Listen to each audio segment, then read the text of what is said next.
this is a chapter that requires an iron stomach. I get all queasy with medical stuff. But okay, so we have a lot going on in this chapter, guys. I just want to kind of hopefully the scriptures helped us, but we do have a lot of supplementary passages that help us lay out this story. That Basua was the wife of Judah, was the daughter of a Canaanite woman. We talked about this in a couple Torah portions back. She was not wanting to be grafted in. She was not about it. She didn't want her sons Ur and Onan to marry a daughter of the descendants of Shem and be in Abraham's line. She wanted them to marry Canaanite women. So when Tamar was taken from where she was, which I think it's Jubilees that tells us she was taken from the daughters of Aram, which would be a part of Abraham's line and not of the Canaanite line, Bethsua was not happy. And so Bethsua was causing a problem for Judah. He had married the princess of a Canaanite king, as far as I can remember, and it was not a good deal. And he did it while he was drunk, according to the Testament of Judah, and enticed by the wealth and the wine of the father, trying to get him to marry Bethsua. So she was obstinate to him. She was unequally yoked, basically, is what I'm getting at. That carried over into the attitude of the first two-born sons, Ur and Onan. That's why they treated Tamar as they did, according to, I believe it's either the testimony of Judah or Jubilees. The firstborn son, Ur, didn't even sleep with Tamar, wouldn't even consummate the marriage. And then Onan, selfishly, consummated the marriage, but as we read, would not go through the motions for her to actually get pregnant when it actually came down to it. So he was just abusing her. He was just using her.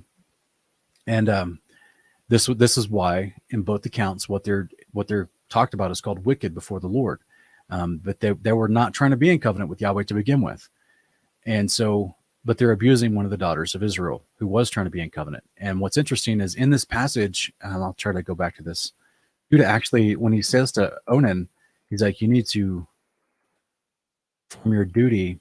Like he says right here, you need to, in verse 8, then Judah said to Onan, sleep with your brother's wife, perform your duty as her brother-in-law, and raise up offspring for your brother.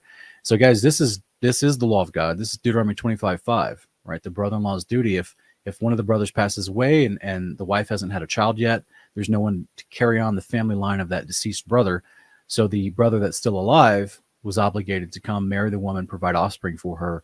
And that's how you would get a legal reason, if I could say it like that, a legal caveat for a man to suddenly end up with two wives. Now, Onan, the second born, did not want to do this. He did not want to fulfill the law of the Lord.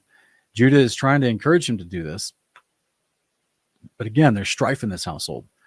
There is an unequal yoking between the two parents of this household, and the children are suffering for it.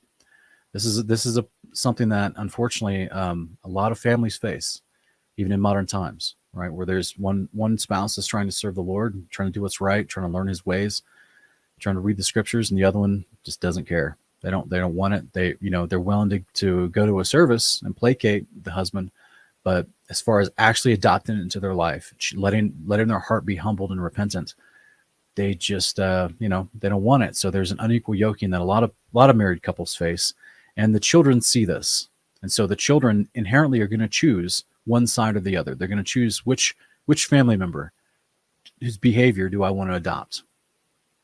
This is why it's so difficult, because the natural propensity for mankind is to adopt the laziest, easiest course, which is not the law of God, right? It's the law of God brings you freedom, but it requires discipline to get to that type of freedom of good outcome, right? Whereas the ways of wickedness doesn't take much effort.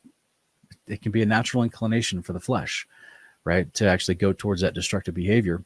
And then it becomes bondage as the consequences of that destructive behavior starts to pile up.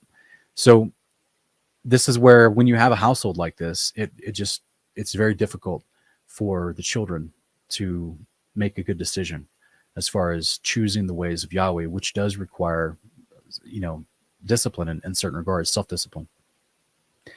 So as a result of this, the two firstborn sons, we don't really get a lot about Selah, because it seems as if Selah, it doesn't tell us how the wife of Judah died, but it seems as if Selah was still pretty young by the time and Onan were already of marrying age. So it could have been that, several years down the road, and Onan, or several years down the road, Judah was, this is all happening over time, by the way, guys. Because remember, the whole point of the story was that Selah had to wait to be a grown man so that he could marry Tamar. So that's going to be at least 10 years, at least. And it could have been longer, because all of this is transpiring in a 20-year time period. And I'm trying to help for all those, like I was just saying in the previous chapter, this is a chapter that is happening after Joseph has already been sold into slavery.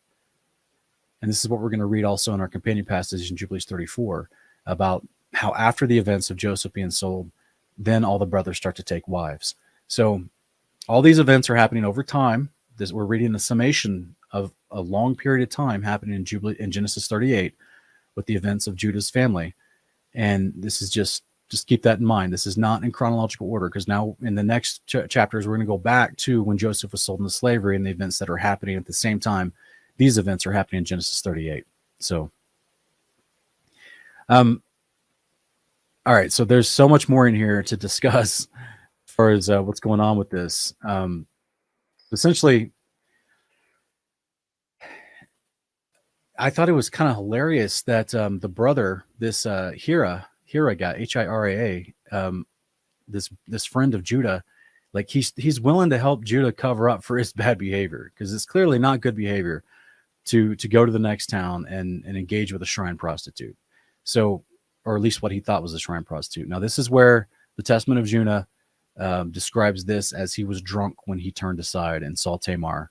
So that's two different occasions that we have this idea that Judah is drinking. And each occasion is when he's away from his family.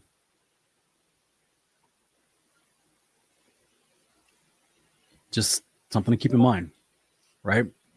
And Judah goes in his Testament of Judah. He actually goes into great depth about, you got to stay sober, man. Drinking causes a lot of problems for you.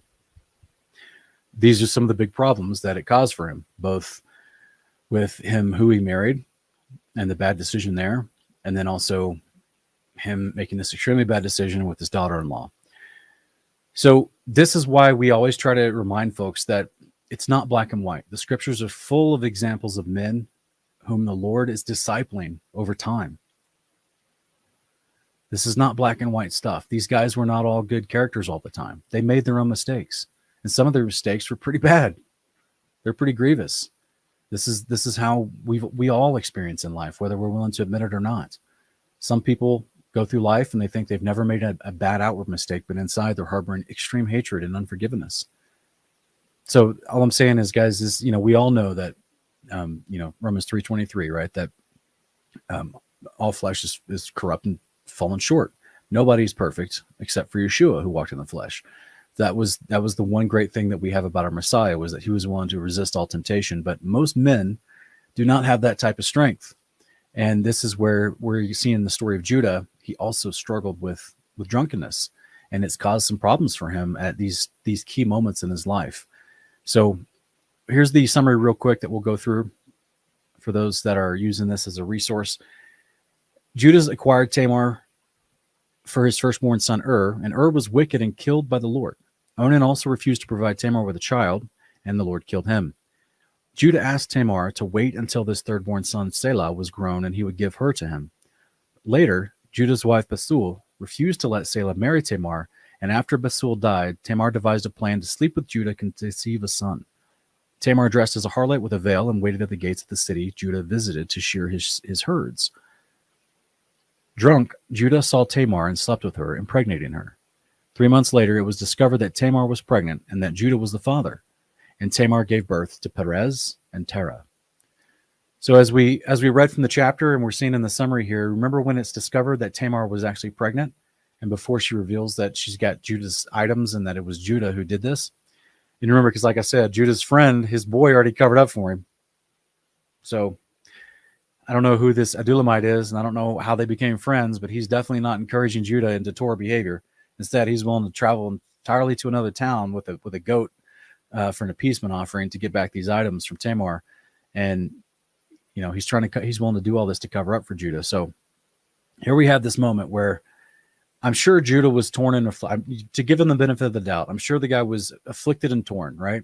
His father is not the most perfect man, but is also trying to do Torah in his life, right? He's also trying to do the ways of the Father, the behavior of the Almighty that he's practicing. And he's taught that to his sons. But that doesn't mean his sons are perfect at it. So Judah here is struggling with the moment of his discipleship, and his boys covenant up for him. So now his friends are not encouraging him into the ways of righteousness. But when it's discovered that Tamar is pregnant, what is the first thing he says? He doesn't deny it. He doesn't try to come up with some weird excuse. He says, she's more righteous than I am. What does the word righteous mean? Well, we tried to discuss here on Kingdom in Context for years. The word righteous means right behavior. What is the biblical definition of right behavior? That's doing the behavior of Yahweh. So Tamar had been promised, according to her lot in life, she had been failed by two men who treated her poorly, who didn't want her, despised her for their own personal reasons. I don't know. It doesn't mean, I don't know what she looked like. Her outward beauty may have nothing to do with this, because especially if we believe what Jubilees describes about Judah's wife Basul, and how she was really, really prejudiced against Tamar because she was from the line of Abraham and not a Canaanite. That she wanted her sons to marry the Canaanite women. So Tamar has stepped into a situation of prejudice that she can't control how people are treating her. And she has to be extremely patient just to wait to find someone that's going to help her have a family.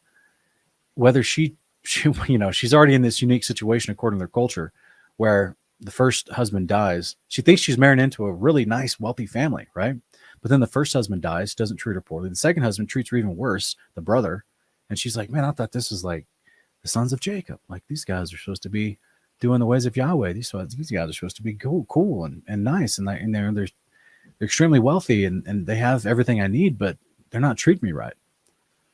So then the father, Judah, tries to make appeasement here. He tries to say, oh, look, I'll just be patient. And when Selah grows up, I'll let you marry Selah. So was she attracted to Selah? I don't know. At this point, she's like, I'm kind of stuck as a widow, or I can wait several years until Selah's of marrying age, and hopefully he'll treat me better. But then she still has this antagonist in her life, that crazy mother-in-law who's not doing the ways of Yahweh and causing her problems, and doesn't want her to marry to marry the third-born son, Selah. So this is where it just gets real sticky. But after Basua dies, it doesn't say why she died, but after she dies, Judah's kind of released, if you will, from this antagonist, from this unequally yoked marriage. And, I don't know if he's drinking because of that, because he didn't handle it well. And I don't know. The point is, he's drinking as he goes on his business trip. And then he goes and makes some bad decisions as a result of that. So thought it was very interesting that she was more righteous than he was in these circumstances, because she was patiently waiting for goodness to happen to her. But the people around her just kept failing her constantly.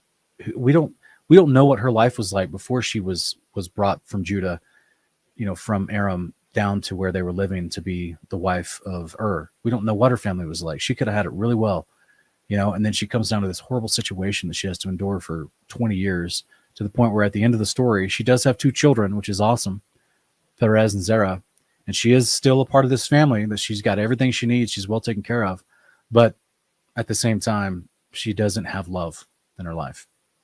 So, but throughout it, she's trying to do what's right. And that's a tough lesson for us, man. That even when everyone fails us, are we still going to do what's right?